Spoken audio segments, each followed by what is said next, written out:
Good afternoon. My name is Kate Caparuso, and I'm one of the assistant principals here at Merrick Avenue Middle School. I wanted to take a few moments this afternoon to walk you through the process of logging on to your school Gmail account and accessing your Google Classrooms so that you're best prepared to be virtual learners next week, whether you are in Group A, Group B, or if you're a fully remote alternative virtual learner. So let's get started. 8th graders, you should already have your usernames and passwords. Your username, remember, followed by @bmchsd.org will get you into your school Gmail account. 8th graders have access to this already, and if you've forgotten any of this information, you can give the school a call or send me an email at kcaparuso@bmchsd.org, and I can retrieve that information for you so that you're all set for next week. 7th graders, you received a letter last week with your username and password. As a reminder, we went over this at orientation, but your username, you have to add @bmchsd.org to make it your school email address. And your password is just your password. Remember, your bmchsd.org email address is a Gmail address, so you should log in just as you would with a regular Gmail account. So let's get started. If you're logging on to a Chromebook, you would enter your username at bmchsd.org and then your password, and you would automatically be logged into what we call the G Suite. That means you have access to all things Google. Your Gmail, your Google Docs, your Google Classrooms, without having to do anything else. If you're working from a regular desktop, you can always just Google the Google application that you're looking for.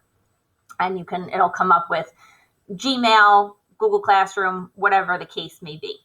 I'm already logged in, so I'm going to go over to my waffle over here, and you can see I have a number of Google application tiles that I can choose from. I could click on my Gmail, or I could go directly to Google Classroom. I would check both places depending on how your teachers invited you to join their class. You may have received an email to your Gmail account with a join code, or they may have an invitation waiting for you in your Google Classroom. So I'm going to click on your Google Classroom and show you how you would log on using both methods. If you're in your Google Classroom, you would simply notice that you have new tiles in there. And at the bottom right, there's a blue button that you can click to join the class. As you can see, I've been invited to Ma'am's PE Period 1 Even with Mr. Rauchi. So I'm going to join that class.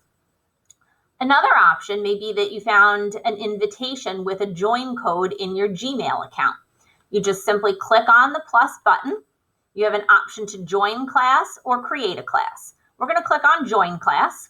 You're going to enter your class code right here. And once you've entered that code, you're going to click this join tab up top. Then you would go back to your full view of all of the Google Classrooms that you are a member of. And if you ever get lost, you can always just go back and click on the hamburger over here and click on classes, and that brings you back to this screen. Once you're on this screen, we recommend that you cross-reference the Google Classrooms that you are a part of with your schedule from Infinite Campus.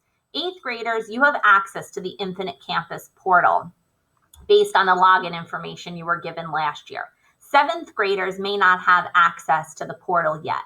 Your username and password that were sent home and your Gmail account do not get you into the Infinite Campus portal as a student. You can either print out a hard copy from your parent portal, or if your parents want and you want to have a electronic copy with you the first day of school, they can screenshot it from their phone and send it to you as an image. You can also take a picture of the hard copy and have it as well. And then what we recommend that you do with your schedule side by side with your Google Classroom is that you cross-reference and make sure that you are a member of a Google Classroom for each class that you have on your schedule. If you have any concerns or issues, you can email the teacher of the class or your guidance counselor. You can also call the school, again, 516-992-1200, and we can help you troubleshoot any issues that you might have. So on the first day, whether you are virtual or in person, 7:56, you should be either seated in first period or logging on to your Google Classroom.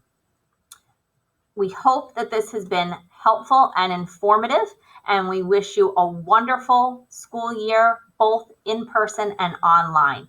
We look forward to seeing you soon.